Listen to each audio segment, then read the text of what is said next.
Сайн байцгаана уу эрхэм хүнд үзэгчдээ. Манай энэ удаагийн бизнес to бизнес нэвтрүүлгийг хэлж байна. За өнөөдрийн нэвтрүүлгээр Ган Хийз компани ерөнхий захирал, Монгол Улсын аж үйлдвэрийн гавьяат ажилтан, за Монгол Улсын зөвлөх инженер Даваас өрн захирал оролцож байна. Танд өнөөдрийн мэнд хүргэе. Энэ өнөөдрийн мэнд хүргэе. За баярлалаа. За энэ нэвтрүүлгийн онцлог гэвэл за одоо бизнесмэнүүд ордог. Бүтээгч тийм ээ. Энэ улс орныг авч явж байгаа хүмүүс бас орж бусдаа хийсэн ажлаа болон хийж байгаа ажлаа за ер нь ажлыг яаж хийдин ч гэдэг юм энэ талаар нь мэдээлэл өгдөг зорилготой нэвтрүүлэг байгаа юм. За өнөөдөр бас нэг тодорхой сэдв сонгох хэрэгтэй. Та бол Ган Хийзгээд одоо Монгол улсад байгаа төмөрлөгийн одоо төмрөөр зүйл хийдэг, төмөр хийцээ үйлдвэрлэдэг үйлдвэрийн одоо эзэн хүн байгаа. Тэгэхээр танаас одоо би Монгол улсын төмөртэй холбоотой, төмөр хийцтэй холбоотой, төмөрийн хөдөлтэй холбоотой ийм сэдвээр хоёлаа ярих гэж бодож байна. Тэгээ та энэ ер нь уул уурхайн салбар, тэр дундаа төмөрлөгийн үйлдвэрлэлийн салбарын түүхээс нь авахгүйгээд яриад эхлүүл юу гэж хэлв вэ? Эх орон телевизийг үзэж байгаа нийт Монголын ард түмэндээ энэ өглөөний мэнд хүргье. Тэгэхээр өнөөдөр эх орон телевиз маань их гоё нэртэй эх орон гэдэг бол юунаас эхлэх вэ гэхээр газар шорооноос эхэлнэ, хөх тэнгэрээсээ эхэлнэ. Эх орон гэдэг бол агуу. Тэгэхээр би эх орондоо хайртай, эх орондоо хүн болж төрсөн бол чи эх орондоо юм хийж бүтээж энэ хорвоо дээр амьдарч байгаа л юм бол чи эх орондоо юм хийж бүтээж амьдр гэдэг зарчимтай ажилдаг. Тэгэхээр би энэ эх орон телевизийнхэнтэй уулзаад өөртөө ч уулзаад анх удаага ийм юм ярилцлагад орж байгаад их баярлж байна. Тэгэхээр таны асуусан асуултанд хариулахад Монгол улс агуу том нутагтай сая 500 мянган километр автохад өрүүлжин нутагтэр 2.5 сая хүн амьдраад 1 километрд нэг хүнд ноогдох гэдэг нь шүү дээ. Тэр километр нутагтэр тэгэхээр ийм сайхан нутгаа яаж хөгжүүлэх вэ? Юунаас нь дутаад байна? Бидэрт юу хэрэгтэй юм бэ гэдгийг өдөр болгон өөртөө асуулт тавьж өглөө гэрээсээ гарахдаа Монгол улсад маань юу дутах гэж байгаа бол Монгол улс манд юу хийх хэрэгтэй вүлээ? Би юугаар тусалж чадах вэ гэж дандан өөртөө бодож яв. Тийм ч учраас би өглөө гараад явах, ажилласаа тарж ирээ гэртээ орж ирэхдээ өнөөдөр би юу хийвэ? Өнөөдөр би цаашд юу хийх ёстой юм бэ? Монголд маань юу дутагтаад байна гэдгийг л бодож явдаг. Тэрнийхээ хүчинд өнөөдөр би Ган Хийз компани ерөнхий захирлаар Ган Хийз компани охин компани 9 үйлдвэр үйл ажиллагаа явуулж байна. Энэ бүгдийг зангидан барьж Монгол улстай юм хийж болох юмыг л хийгс бодож л ажиллаж байгаа. Тэгэхээр Монгол улс хөгжлийнхаа тодорхой нэг үе шатанд ирээд байна өнөөдөр. Энэ үе шат гэдэг маань үйлдвэржүүлэх шат. Социализмын үед бид нарыг социализмын материал техникийн бааз байгуулна гэж үйлдвэржүүлэх асуудлыг хөдөө аж ахуй үйлдвэрийн орн болгоно гэж ирээд бид нар зорилт тавиад ажиллаж байсантай санаа нэг, зорилго нэг л асуудлыг үйлдвэрлэлтийн шинжлэлийн ширэн үеийн эхэллээ гэж ярьж байна. Энийг бол би их бэлгшээж байгаа. Яагаад гэвэл Монгол улсыг хөгжлийг харахтаа ямар нэгэн үйлдвэр байгуулахгүйгээр, бүтээн байгуулалт хийхгүйгээр хөгжлийн тухай ярьж болдоггүй. Тэгэхээр миний сэтгэл тээж явдаг юм байна. Өнөөдрийн Монгол улсын засгийн газар бодлогоо гаргаад үйлдвэржүүлэх асуудал ярьж байгаа үед даваасар нь чи үйлдвэр байгуулж чадж байгаа юм байна. Дахиад энд дэмжээ, дахиад нэг үйлдвэрийн дэмжлэг болоод оюун санаа мэдлэг чадвараа дайчлаад энэ үйлдвэрийг байгуулцаад яваач гэж би өөртөө хэлдэг. Тийм учраас өнөөдөр Монгол улсын хөгжлийн асуудлыг ярьж байгаа яг энэ үед Монгол улсыг металл ураг төмрөөр бүтээгдэхүүн хийхгүйгээр хөгжлийн цаатлыг харах ямар ч ухтхан байж болохгүй. Тэгэхээр социализмын үед Монгол улсын газар нутаг сая 500 километр хавтгад өрүүлжин нутгийг хайгуулын шинжилгээ судалгаа хийгээд түүний 70% нь олон улсын экспедициуд ороод судалгаа хийгээд энд ийм ашигт малтмар, энд ийм хайгуул хийлээ, энэ дотор ийм алт мөнгө, энд ийм ордууд байна гэдгийг тодорхойлцсон. Яг энэ тодорхойлцсон юмыг 90 оноос хойш маш олон хүмүүс хувьчлаар янз бүрийн лиценз тусгай зөвшөөрлөөр авлаа. Одоо энийг төр зангидж аваад нэг л юмд оруулах хэрэгтэй.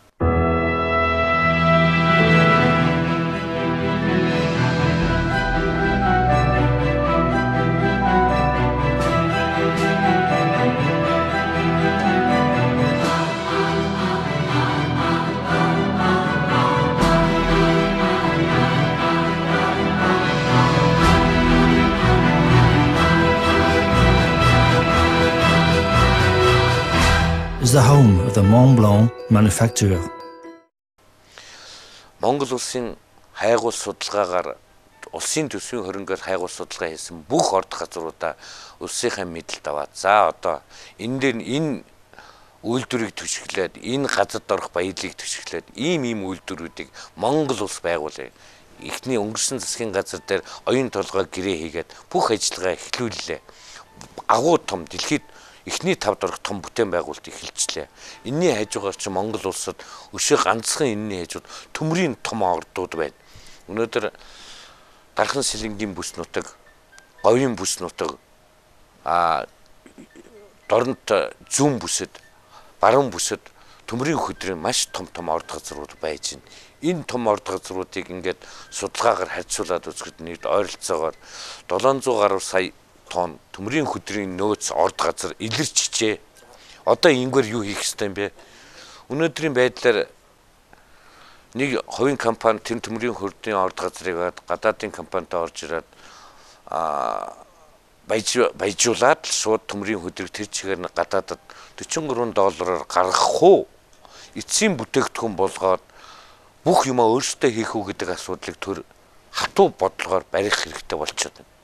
Тийм учраас өнөөдөр дархны төмөрлөгийн үйлдвэр гэж том үйлдвэрийг Японы бүсэлтгөө тусламжаар эх орны дайны үед халах голын дайны өрөнд авсан энэ үйлдвэрийн техник технологиг хүчтэй болгоод металл ургийн том цогцлборыг дарханд байгуулах хэрэгтэй байна. Ингээ байгуулчихъя. Тэгээд металл ургийн бэлтцээ хийдэг том үйлдвэрийг гаргачихад бэлтцээ гаргаад Монгол улстай гаргаад гадаана аваалаа тавьчих. Тэгэхээр тэр бэлтцээр нь бид нэр ган хийц компанидар ирээд конвейерийн нэг шугам бий болгоод тэр бэлтцээр аваад булдан төмрүүдээ өөрсдөө хийдэг болъё л доо. Хоёрдугаарт нь нарийнхан арматурын хадаасны үйлдвэр, манай компани хадаасны үйлдвэртэй. Хадаасныхаа утсыг бэлддэг цоблын конвейерийн шугам байгуулж тэгээд тэрийг эцсийн нарийнхан арматурынхаа утсыг хадаасныхаа утсыг бэлдээ. Дээрээс нь халбах сэрээ хий. Тэрийг бэлддэг хавтгай төмрийн лист төмрөө бийдэг үйлдэн цоббох цехийг би байгуулъя. Ийм байдлаар ингээд хуваарлаад өгчвөл Монголд олон металл ургийн үйлдвэр хэрэггүй шүү дээ. Ганцхан том үйлдвэр байгуулъя. Дэлхийн зах зээл хоёр том зах зээл байж байна. Орос, Хятад энэ лүү бэлтцүүдээ эцсийн бүтээгдэхүүн хэлбэрт орсон битсэн бүтээгдэхүүн болгочихсон тэр бэлтцүүдээ хоёр том хөрөнлөгөө гаргая. Жишээлбэл 700 сая тонны төмрийн хөдрийн орд газар төмрийн хөдөр байгаа бол жилд 1 сая тонныг боловсруулах металл ургийн үйлдвэр байгуулчихад түүнээс боловсруулаад ирэхдээ чи нэг сая биш нэг 800 мянган тонн төмөр боловсруулаад гаргахад тэрийг 50% нь Монголд ашиглая, үлдсэн 40% нь хоёр том зах зээлүүл гаргачих. Ингүүл Монголын эдийн засаг агуу өсрэлтэнд орно. Одоо дархны төмөрлөгийн үйлдвэрийн хажууд тэр бол төмөр өрөөгөл төмөртэй ордон тэр байгаа шүү дээ. Тэрний нөөц хэд вэ? Тэр ойролцоогоор урьдчилан байдлын судалгаа байгаа. Сүүлийн хийсэн судалгаар 370 сая тонны төмрийн хөдрийн нөөц байна. Зөв. Энэ төмөрлөгийн үйлдвэрийн төв хэд нь юу вэ? Хогийн төмөр. Өнөөдөр ер нь Монголын засгийн газар, Японы засгийн газартай байгууллагатай Монгол улсад байгаа бүх хаягдл төмрүүдийг цуглуулад, хайлуулад гарах зориулсан үйлдвэр байгуулсан. Тэгээд учраас манай хаягдл төмөр чинь бас гараалах юм л да. Тэгэл баг. Гэхдээ дархны төмөрлөгийн үйлдвэрийн хаягдл төмрийн нөөц байхгүй учраас жилийн 4 өндөр улирал ажиллаж чадахгүй шүү дээ. Өнөөдөр арматура барилгын ажил эхлэхээр 3 сараас одоо арматура цовно гэж байгаа. Одоо юу хийж байгаа юм бэ гэхээр дархан нөгөө цементийн үйлдвэрүүд дээрээс нь Эрдэнэтийн зэс мажруудын баяжуулгуудын нөгөө хөдрийг нунтгалдаг шайргийг хийх үйлдвэрлэл явагдаж байна. За тэнд бүтээгдэхүүн үйлдвэрлэж байгаа юм шүү дээ. Арматурын төмөр, шайрыг өшөө явуул. Болон төмөр. Ингээд тэгэл бол. Тэрийг хаягл төмөрөөрөө. За тэр дарханы төмөрлөгийн үйлдвэр хөдөр боловсруулах үйлдвэр биш юм байна тий. Хөдрийн эцсийн тэргүүл технологийн үйлчлэлт хийх хэрэгтэй. Тогооны Мартин зуухны. Тэгээд цахилгаан номон зуух гэж байдаг том. Хөгжилтэй орнууд зарим газар цахилгаан номон зуухыг ашиглаж байгаа. Том. Тэр чинь 30-40 тонн нэмийг нэг доор хийгээл төмрийн хөдрийг хийгээл хайлуулаад харагддаг. Би энэ асуудлаар Чех улсад яваад судалгаа хийгээд үзсэн. Ерөөсөн Чех улсын тэр том металлургийн том үйлдвэр бол бэлтцүүдээ гаргаад үйлдвэрийн орчинд овоолоод тавьсан байна. Хажуу талд нь өөр газарт нь тэрнээс 400 км-ийн цаана нэг металл хүйдсийн цовх үйлдвэр байж байна. Тэр нь бол юу хийдэг гэхээр нөгөө тэр нарийн бүтээгдэхүүнүүдээ хийгээл гаргаж идэг. Металлургийн үйлдвэр нь болохоор ямар стандарт шаардлага хангасан, ямар гангийн марктай ганг хийж болох тэр бэлтцүүдийг хийгээл гаргаад тавиад байна. Зөв. Яг л ийм зарчмаар бид нар техник технологийн дархны төмөрлөгийн үйлдвэрийг шинжилээд металл ургийн том цогцлборыг тэнд байгуулъя. Тэгээд говийн бүсээс баруун бүсээс төмрийн хөд олборлох юм бол Монголын металл ургийн том үйлдвэрлэлтэйгээ нийлүүлье. Тэндээсээ бэлтцээ гаргая. 5 бүссэн Монгол улсын 4 бүстэй. Зүүн бүс, хангаан бүс, баруун бүс, төвийн бүстэй, эн бүсэндээ нэг металл ургийн бэлтцээр болон төмөр, шивлэр, баалаг, лист, хадаасны арматур хийдэг үйлдвэрүүдийн цовдөг үйлдвэрүүдийг байгуулчих. Тэгэл болоо.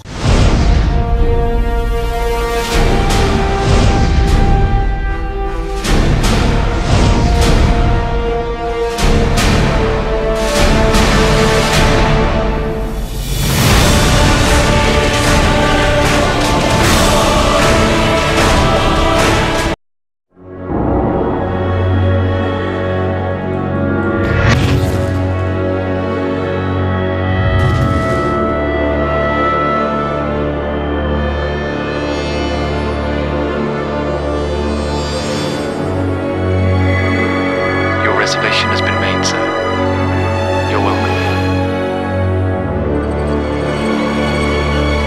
225 West Street. Reference number NR67.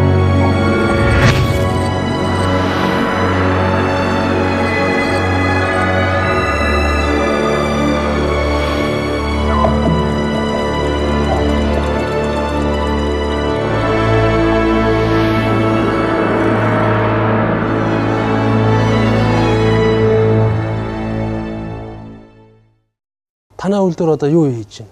Манай үйлдвэр чинь барилгын бүх төрлийн хийц сэтлүүдийг хийдэг. Төмөр хийц. За, төмөр хийц. Төмөр хийц гэдэг нь хүнээр ярих юм бол арга ясын л хийж байгаа гэсэн. Одоо манай бүтээгдэхүүн Улаанбаатар хотод хамгийн өндөрөөр тооцогдож байгаа өнөөдөр Туушингийн 27 давхар байшин байгаа. Энийн металл каркасын бүх төмөр хийцийг Монголдо ган хийц компани хийгээд Монголын барилгачд ухсраад Туушин гэдэг компани нарийнхан өндөр шар өнгөтэй байшин босголоо шүү дээ жилийн дотор. За тэр их өндөр байшин. Өөр ямар юм бэ? Ерөөсөн Монгол улсад өнгөрсөн 20 жилийн байгуулагдсан цагаас хойш ган хийц компани нийт улс ардын аж ахуйд бүх салбарт нийт 60 мянган тонн металл хийц үйлдвэрлэж нийлүүлсэн.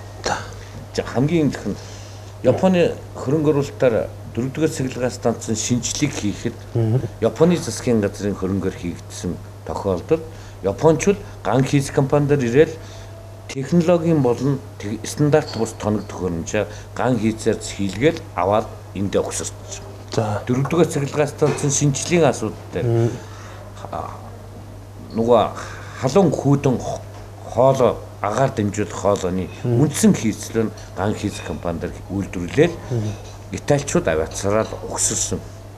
Өнөөдөр тээвэртэн гудамжигаар энэ Японы засламжаар байсан зам дээр тавьсан бүх төмөр бетон эдлийн металл хэвүүдийн ган хийц компани нийлүүлж өгсөн. Тэгэхээр гадаадынхан бол манайхтай хамтарч ажилладаг. Манай техник технологи, манай боловсон хүчний чадвар бол өнөөдрийн олон улсын хэмжээнд хүрцээ. Тийм учраас надад ханддаг учраас бид тэр бүтээгдэхүүнийг үйлдвэрлэдэг. Цахилгаан эрчим хүчний тулгуур бага нь хийдэг тийм ээ. Тийм ээ. Монгол улс байгалаас сүйдлэж байгалийн модоор маш их эрчим хүчний тулгуурууд хийжсэн. Дээрээс нь гадаадаас дандан худалдан авдаг гэсэн. Яах дээр Монгол хүн гадаадаас энийг авах хэрэгтэй. Би эх орондоо энийг үйлдвэрийг байгуулна гэдээ байгуулсан эрчим хүчний дорн таймагт эрчим хүчний тулгуурын үйлдвэр байгуулснараа зүүн бүс гадаадаас ямар ч нэгэн тулгуур авахаа байлсан. Хамгийн сүүлийн жишээ нь бол Петро-Чайна тамсаглуу тавьсан 187 км төмөр эрчим хүчний тулгуурын 110 шугамын тулгуурыг Ганг Хийц компани үйлдвэрлэж нийлүүлсэн. Тэгэхээр энэ их мөнгө гадаад руу урсдаг байсныг Монголд л үлддэг болсонд л би баярлаж байна. За танаа бүх төмөр хийцээ чинь бэлдсэн одоо Монголоос лав ирэхгүй юм шиг үү те. Монголд одоохондоо байхгүй юм ч те. Арматурын барилга угсралтанд хэрэглэдэг арматурууд авдаг. 45-ын буудангийн жижигхэн хий цонхны хаалт хийхдээ зориулж авдаг. Гудамжинд байгаа хайс хамгаалтыг хийхдээ л авдаг.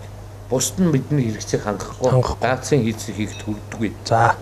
Тэгэхээр энэ эдрийг хангасан. Үндсэн түүхийд материалуудаа Улаанбаатар менежмент гэж Оросын хөрөнгө оруулалттай компани байгаа.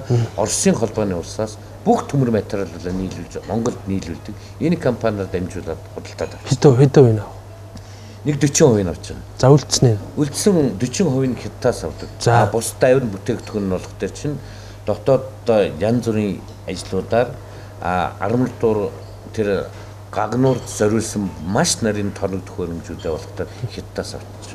Энэ түүхийдийнхэн энэ бүтээгдэхүүний түүхийдийнхэн зардал нь хэдэн үний эзэлдэг юм бэ? Ер нь манай компани үйлдвэрлэлийн нийт зардлын 70% цэвэр материалын зардал. Материалын. Тэр нь бүгд мөнгө нь гадагшаа явж байгаа тийм. Гадагшаа явж. За тэрийг одоо дотоороо ингээ үйлдвэрлэх боломж байна гэж шүү дээ. Бага. Тэрний төлөө Монголын төр бодлого явуулах хэрэгтэй.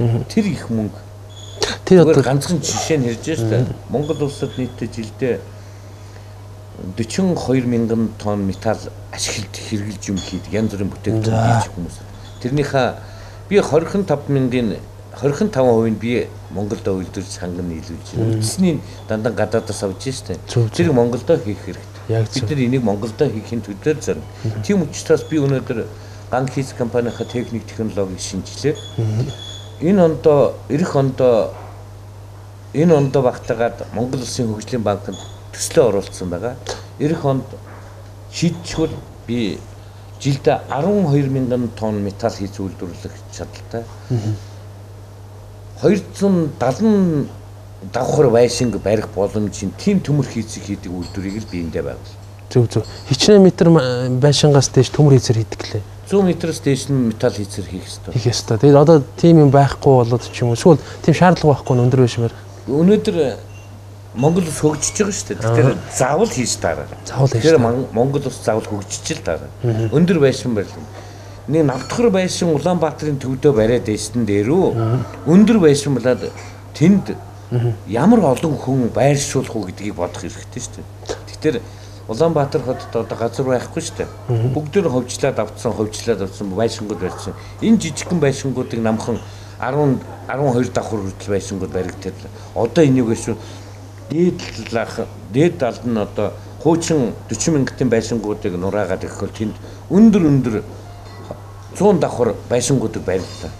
Газар дор нь бүхэл бүтэн том байгууламж байгууллаа. Энэ цагт Монгол улсын хөгжил харагдана. За. Танай үйлдвэрийн хүчин чадал одоо 25% хангаж байгаа юм тийм үү? Тийм. За. Өрөх хэсэг танд бодол байдаг юм байна уу?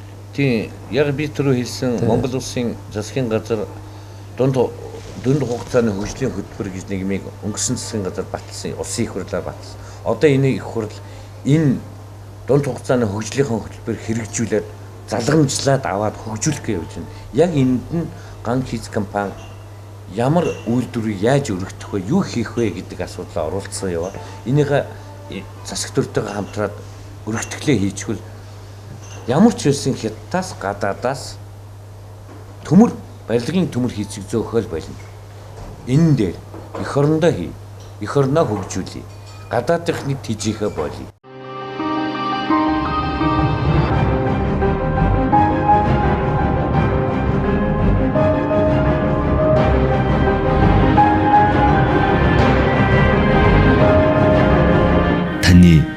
амжилтын хөдөж Монблан. Энэ одоо та болдог бол оршин тогтноод байгаа. Энэ Монголдо хийсэн тэр зэн дархны төмөрлөгийн үйлдвэр бэлдсэн ичлээ. Тэрийг дагсан жижигэн үйлдвэрүүд болох нь шүү дээ. Хадаас хийдэг, халбаг хийдэг, одоо шивлэр хийдэг. Эдгээр бол яадаг ч л байсан хятадын орж ирж байгаа бүтээгдэхүүний өртгөөс хямд болох магадлал өндөртэй. Өндөртэй яагаад гэвэл эрдэс баялаг түүхий материал чинь Монголын хөрсөн дотор маш их бий. Металл ургийн үйлдвэрийг байгуулна гэдэг бол ганцхан юм биш. Металл төмрийн хөдөр байснаар хийдэггүй. Тэндээ чинь жонч гэдэг юм. Дээрээс нь тэр металл ургийн цэвэр мартинын 100-нд хэрэгтэй байдаг 5 толгоон нүрс бай шүү дээ. Энд чинь металл ургийн том түүх хийж шүү дээ. Хайлуулах металл ург боловсруулахад тэр дээд зэргийн нүрс энэ юм чинь Монгол төр нөгөө гудамжинд одоо хөвж байгаатай адилхан байгаа. Тэгэхээр металл ургийг хөгжүүлэхэд Монгол дутагдах эрдэс баялаг тэнд металл ургийг хөгжүүлэхэд янз бүр юм гаднаас хайж явах шаардлага байх. За бүх юм их оронд чинь байна. Танаа үйлдвэр төчнээ хүн ажиллаж байна. Манай үйлдвэр 9 үйлдвэр байгаа шүү дээ. 9 үйлдвэр манай үйлдвэрт яг барилгын салбарын үйл ажиллагаа эхлэх үед бол 300 гаруй хүн ажил. За яг тогтмол орон тооны яг шаардлагатай мэрэгжлийн гэсэн 157 хүн байдаг. Мэргэжлийн хүн илүү чухал хэрэгтэй байдаг уу? Тийм ээ.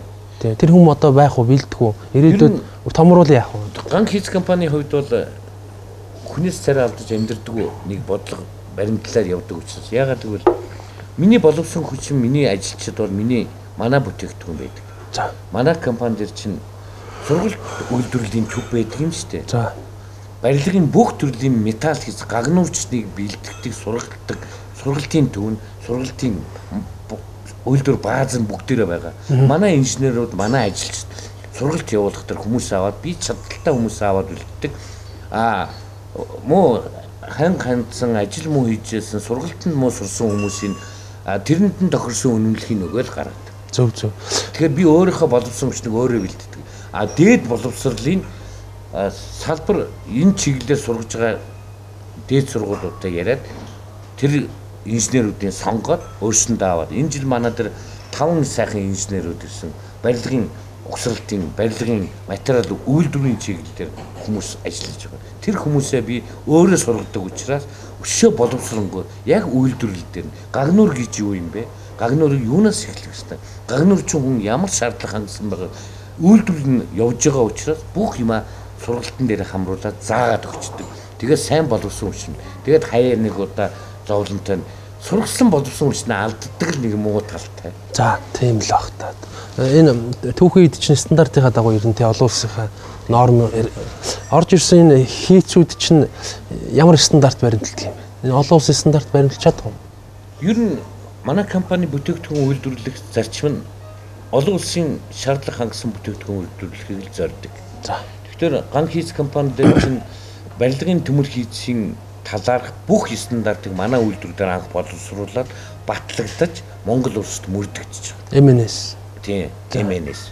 Тэгвэл бид нар German, Англи, Герман, Англи, Япон, Хятад аль улсад ямар стандарт мөрж ин тэрийг харьцуулсан стандарт аваад яг олон улсын стандартаар бид нар бүтээгдэхүүн тэр манайхаар бүтээгдэхүүн хийх гэж байгаа хүн чинь өөрийнх нь стандарт олон улсын стандартын шаардлага тавьдаг учраас бид нар яг тэрэнд нь хүрсэн бүтээгдэхүүн үйлдвэрлэхийг зорддог. Танаа тэр үйлдвэрлэж байгаа бүтээгдэхүүн үйлдвэрлэж байгаа тоног төхөөрөмж чинь тэгэхээр стандартын үйлдвэрүүд байна шүү дээ. Тийм. Тэгэхээр ер нь ингэж хүмүүс их гайхдаг шүү дээ.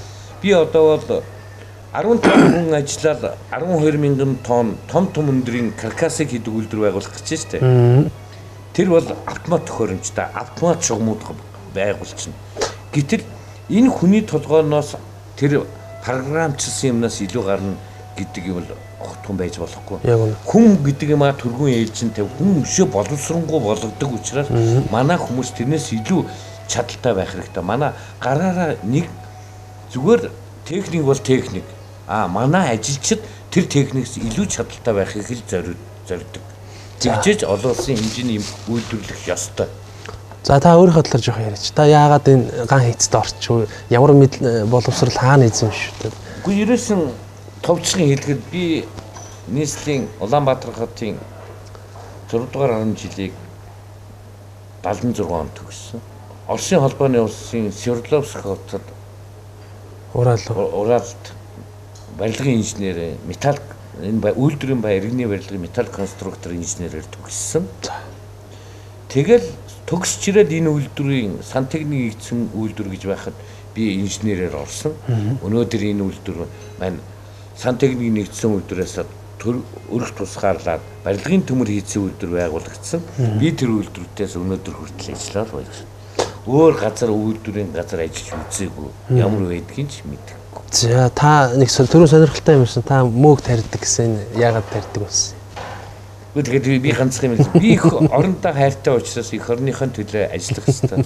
Монгол хүн яах дээр хүний тарьсан юмыг идээд идэх. Монгол хүн яагаад өөрөө хийж болдгүй гэсэн.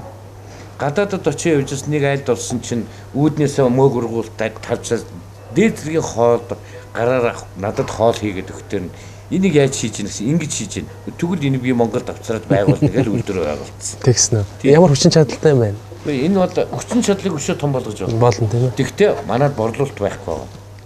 Алдагдaltaй байгаа энэ үйлдвэр. За. Алдагдaltaй. 1 кг мөөгөө би өнөөдөр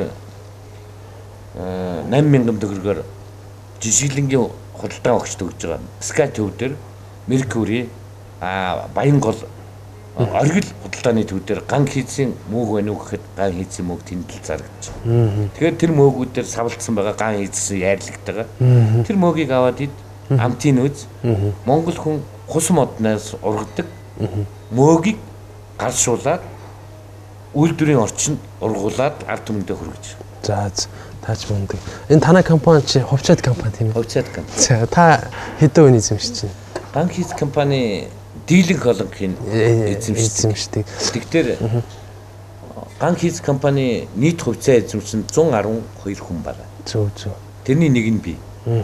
Тэгэл болоо. Танай үйлдвэр ингээд Монгол улсын төмрийн хэрэгцээ жилд одоо энэ чинь 4000 тонн төмөр илээ хэрэгэлдэг гэж штеп Монгол улс чинь.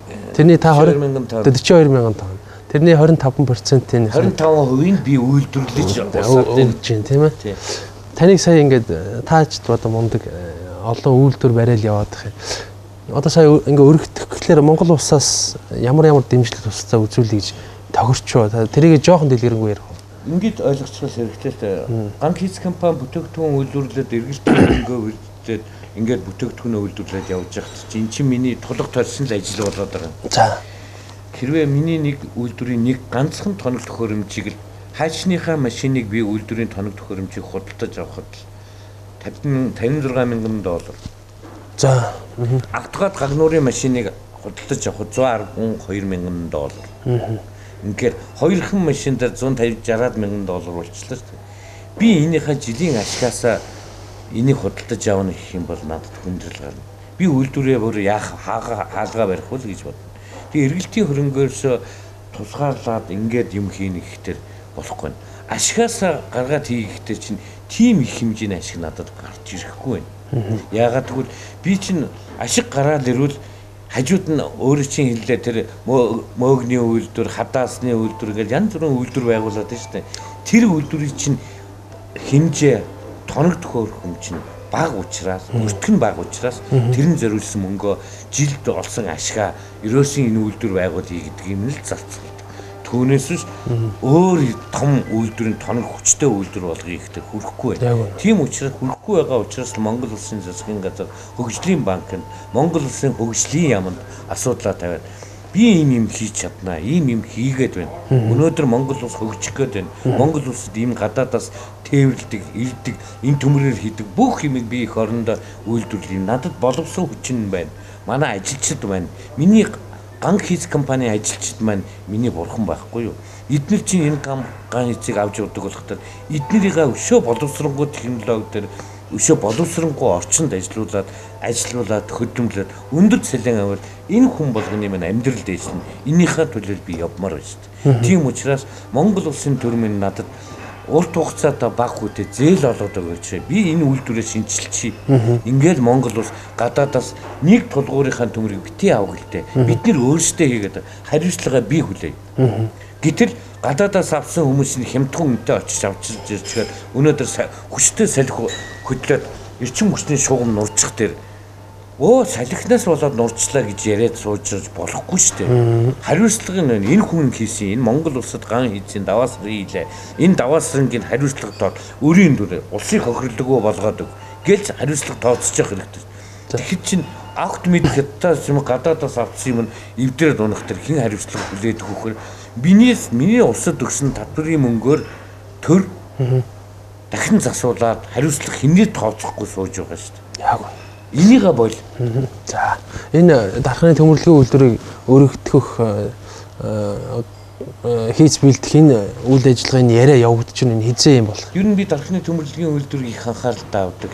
Би болдгсон бол энэ дархны төмөрлөгийг удирдлага нь байсан бол энэс өөрөөр авч явъя гэж боддог. Гэхдээ дархны төмөрлөгийн үйлдвэр засгийн газар солигдох болгонд л нэг дарга нар ирдэг. Тэгэл тэд нар бол нэг 4 жилийн хугацаатай болж байгаа солигдоод явдаг.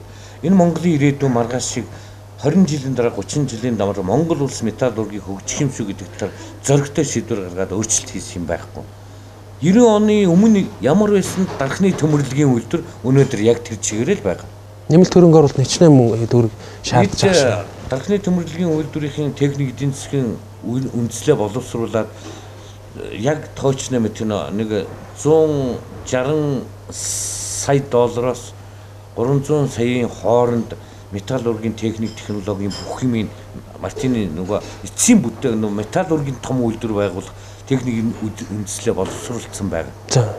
Тэрийг одоо авах гэдэг тэрийг хийх гэдэг чинь одоо 1.5 тэрбум доллараас тэрийг өгчий гэхтэр чинь амар их мөнгө ганцхан үйлдвэр өгөх чинь хизээ болох уу яах вэ гэж бодохгүй учраас тийм юм зарахгүй гэсэн шүү дээ. Тийм учраас надад тэгэхээр энэ дээр энэ их төмрийн хөдрийг богино хугацаанд ашиглаж эргэлтэнд оруулахын тулд металлургийн том үйлдвэрийн дархны төмөрлөгийн үйлдвэрийн боловсролтын техник эдийн засгийн үндэслэлтэй түшиглээд металлургийн үйлдвэрээ байгуулах дархандаа л байгуул.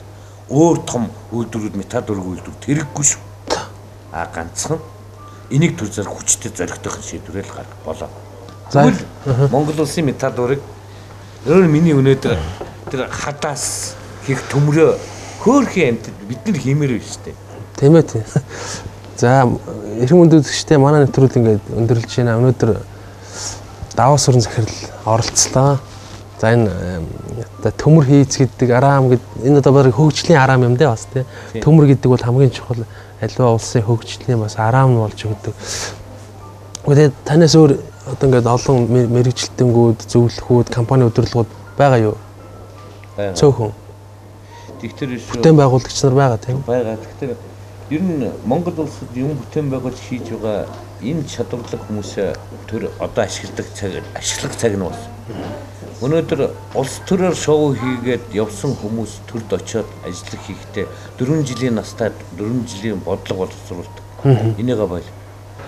Монгол улсын хөгжлийг маргаашийг харж чадах тэр чадвардаг боловсон хүчнүүдээ бүх яам нь бүх салбар нь татаач аваад Монгол улсыг 20 жилийн дараа Азийн том бар болгохын төлөө бодлогоо нэгтгэхэд бүгдээр өдөр болгон ямар нэгэн нам биш.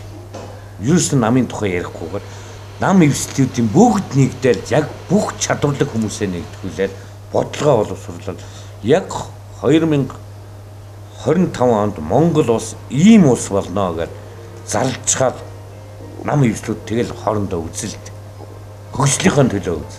Тэгвэл бид нэр 4 жилийн настай төрийн тухай ярихгүй 20 жилийн настай хөгжлийн тухай өдөр шөнөгүй зовж ярьдаг болмоор энэ цагт хөгжлээ. За ойлголоо. За их хүнд үзэгчтэй манай энэ удаагийн бизнес to бизнес нэвтрүүлэг үгээр өндөрлж байна. Дараа уулзлаа түр баяртай.